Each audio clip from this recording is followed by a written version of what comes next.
ผูกงัวผูกน้ำไว้อยู่หน้าเฮือนเลยพี่น้อง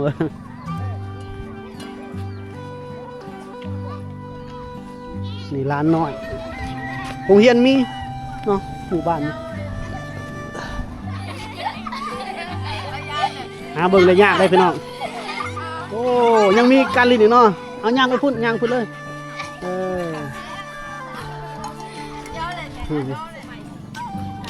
นางน้อยมาแต่ตักน้ำน้ำเมื่อแล้วพี่น้อง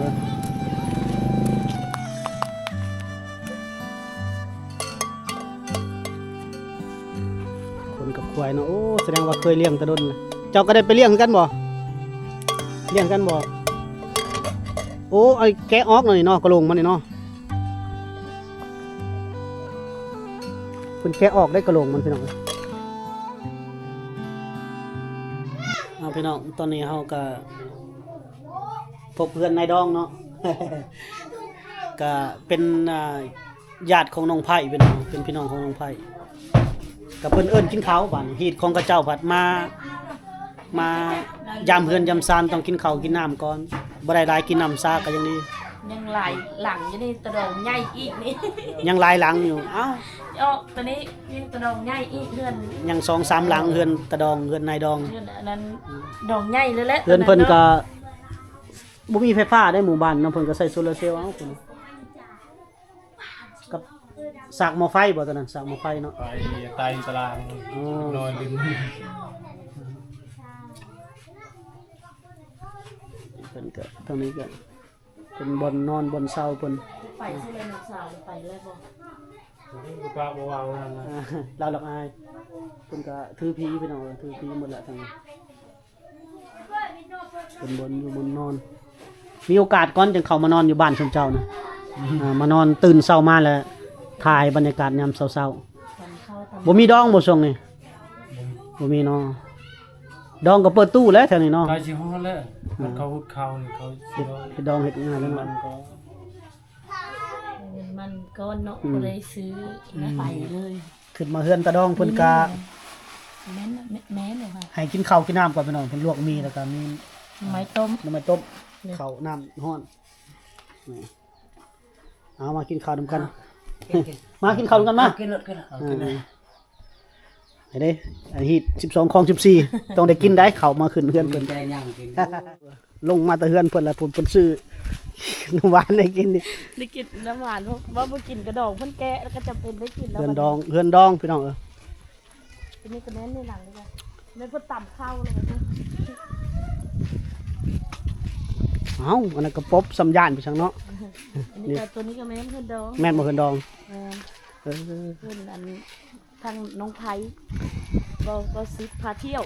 แม่นบ่ภาพบรรยากาศเฮือนเพิ่นพี่น้องเอางัวเข้าแรงได้ 4 โมงแล้วมื้อนี้มันค่ำมืดผิดปกติเนี่ยเพราะบ่มีแดด4-5 โมงเนาะกินหมดแล้วบ่คือชายไผบัดนี้บรรยากาศแรงๆกดตาอันนั้นเลยนะบ้านวังสะลอพี่น้องเมืองเซโปนแขวงสวรรณเขต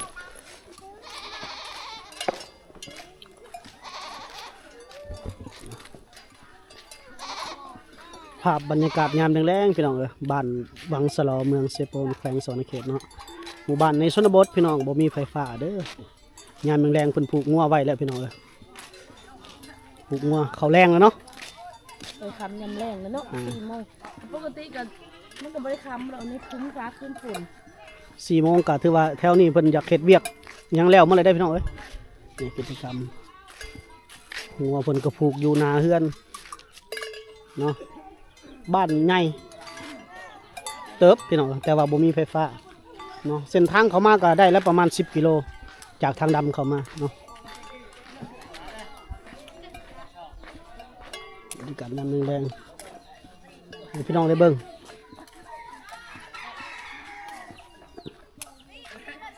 มีการเล่นกีฬานะ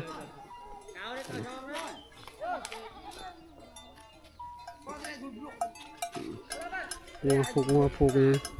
เขาแรงแล้วน้องพี่น้องเนาะ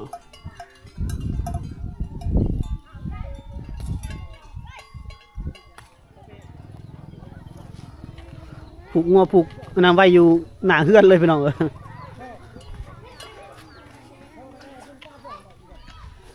นี่ร้านน้อยโรงเรียนมีเนาะหมู่บ้านนี่ ม้วนนี่เนาะมานอนกันเกือบกลางคืนแบบ ต้อง กาดไฟพุกควายมากแล้ว บรรยากาศยามเช้าหรือว่ายามแรงโอ้นี่ผลิตอะไรเป็นยางอะไรนี่พี่น้อง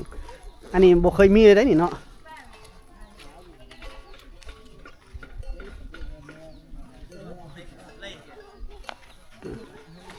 พิงไฟบ่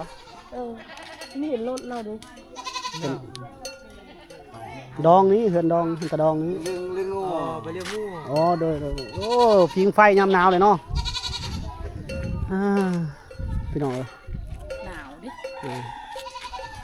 ฝากบรรยากาศยามแรงๆพี่น้องเพิ่น ผ่านนาเนาะ เฮาละว่ามันหยังเพิ่นพากันทาหน้าเต็มหมดเลยเขาเฮ็ดหยังกันเนาะบ่จักแต่ว่าเตะตะกร้อแพ้แล้วมันหมู่ให้ทาเอาขี้งัวทาหน้าพี่น้องเอ้ยโอ้บ่เฒ่ามาแตะเลี้ยงงัวล่ะเป็นควายเนาะโอ้บ่เฒ่าเพิ่นมาแตะเลี้ยงควายแล้วควายจักโตบ่เฒ่า ไอ้โต 4โต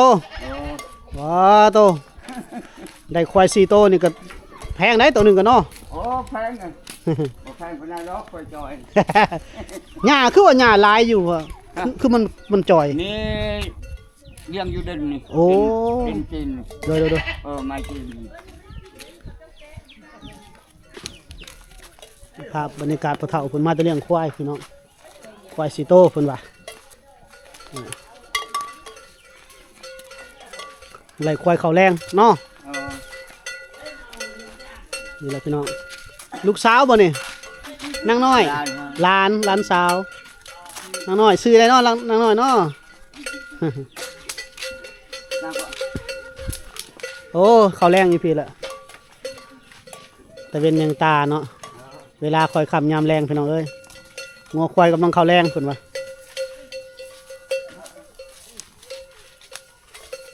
มาผูกควายแล้วพี่น้องเอ้ยบ่จอยก็เคยเลี้ยงควายมาคือกันสมัยแต่ก่อนโอ้เลี้ยงควายป้าลุงพี่น้องเอ้ยไปอาศัยอยู่น้ำเพิ่นเนาะเลี้ยงควายเลี้ยงงัว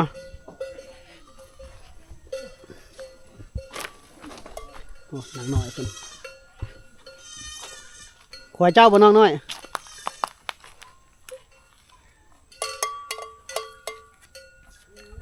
คนกับควายเนาะโอ้แสดงว่าเคยเลี้ยงแตะดนเลยเจ้าก็ได้ไปเลี้ยงคือกันบ่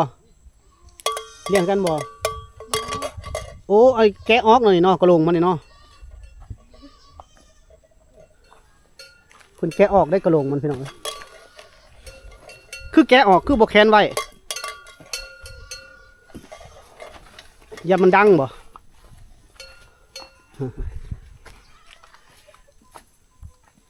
ใช้ของเจ้าก็มีบ่ควายเจ้าบ่ตัวนี้บ่ควายเจ้าของเจ้าเองบ่โอ้โหโอ้นี่เป็นเอานี่มัดเลยพี่น้อง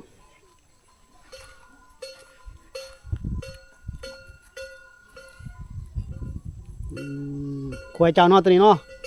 ตัวถึกสมบูรณ์จัก ตัวแม่ก็บ่เนาะสิได้ออกแม่แพร่ลูกอีกกระโหลงมันคือเอาออกพอเท่าคือบ่มัดไว้ในคอมันนี่กระโหลงนี่อันนี้นะดังกลองเล่งนี่คือบ่มัดไว้ในคอมัน คอยยัง คอควายนะคือบ่ไว้ในคอควาย มันคาดมันหัวนี่ โอ้มันขาดเนาะ มันคาดแล้วใช้อยู่หัว เสือกบ่นี่หรือว่าแม่ยังจะเห็ดนี่นี่ ไม่อยู่ตรงนี้แหละ เครือเนาะ ไม่อยู่ตรง เห็ดอันนี้เอาพี่น้องมันก็บ่ขาดบ่ มันคาดเวลาขาดมันคาด ขาดคือกันเนาะ เวลาขาดกับคาด เพิ่นเอาเครือเอาเนาะมามัดใส่อยู่เซย เฉยมันถูก อยู่เนาะ อันนี้ดูขาด โอ้นี่ทางนี้ก็นี่มัดใส่ตามันเนาะ เอามัดแบบนี้เอาเนาะมันก็ขาดเลยบัดนี้อยู่บ่ มันอยู่นี่มันเจ็บมันนี่ โอ้มันเจ็บตาบ่ มันตีไปแล้วเจ็บตา โอ้เราว่าคำมันติงมันเจ็บตามันบ่ขาดเพิ่นว่าขาดใช้คอมันขาดเลย ใส่คอขาดเนาะพอเฒ่าเพิ่นก็เว้าไปแล้วเนาะ ปะเฒ่าไปเลี้ยงควายนี่บ่มีโมงเลยเนาะ มี กะเอาเนาะ กะฝนตกแล้วเด้อ เอาแล้ว จนก็มืดโอ้ย หาโมงไปน้ำหาโมงไปน้ ไปกันได้มองก็ได้ ำเบิ่งเป็นอยู่บ่ มองอ่ะ อ่า เป็นอยู่ แหมให้ลูกหลานซื้อเอา ดูยังบ่มีเงิน ภาพบรรยากาศยามแรงพี่น้องหมู่บ้านนี่พุ่นมีเขาเฮ็ดกิจกรรมอยู่นะอยู่บ้านอาเปาะหาเบิ่งเลยยากได้พี่น้องโอ้ยังมีการลินอีกเนาะเอาย่างไปพุ่นย่างพุ่นเลย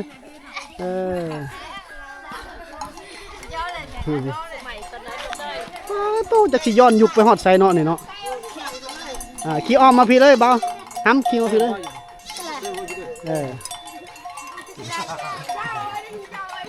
โอ้ตั้งแต่ปี1900พุ่นแหละนี่นะรุ่นเฮายังอยู่ป.1 ป.2 เนาะ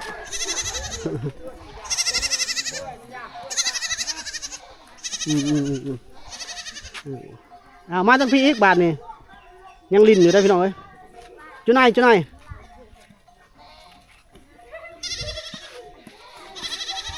ไปพูดเลย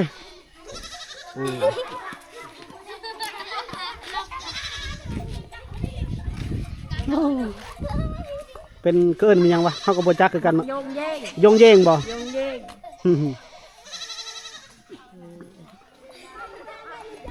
นี่แหละเฮือนซานบ้านซองภาพบรรยากาศพี่น้องร้านหน่อยในชนบทก็ลิ้นแบบนี้ละลิ้นแบบของโบราณดั้งเดิมเนาะเก่าแก่การละลิ้นหาเบิ่งได้ยากเลยเนาะการลิ้นแบบนี้เนาะแต่เขาเจ้ายังนิยมลิ้นอยู่ได้ยังมีเห็นอยู่ได้ ยางมากยัง จาดเกิบบ่แกงเกิบเดี๋ยวนะ เพราะว่าขันมีแบบคืออยู่ในเมืองมีรถน้อยๆบ่มีแล้วมีแต่แบบนี้แหละของลินเพื่อน แม่นแหละ หาเอาแถวป่า แค่นี้ยังโทรศัพท์ก็บ่มีเนาะ ยังแต่ลูกน้อยยังแซว มีโอกาสให้สิพาทีมงานเขามาอยู่บ้านนี่ แต่ว่าต้องมานอนมันจะงามนางน้อยมาแต่ตักน้ำคนหาบน้ำเมื่อแล้วไปน้องน้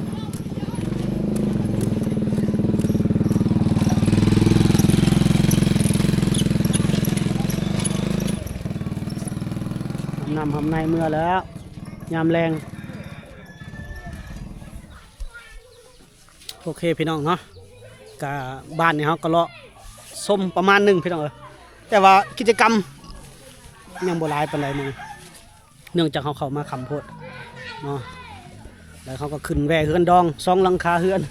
นี่ก็ได้ของต้อนมามันยัง มะเพชร ได้มะเพชร ขี้หนู เพชรขี้หนูเพชรไห้ เพชรแห้งพร้อม เพชรไห้พี่น้องเป็นไห้ เพชรไห้ ด้านหลังเลยเฮือนไอ้ดองกับเฮือนเขาขึ้นไปกินข้าวเนาะเฮือนตะดองหัวสันซะพี่น้องเป็นเฮือนน้องไผ่เป็นญาติของน้องไผ่พี่น้องนี่ละภาพบรรยากาศโดยรวมพี่น้องบ้านวังบิงเมืองเซโปนบ้านวังสลอเราไปบ้านวังสลอเมืองเซโปนแขวงสวรรณเขตเนาะพี่น้องพบกันใหม่ในอีพีหน้าเนาะสำหรับอีพีนี้สบายดีพี่น้อง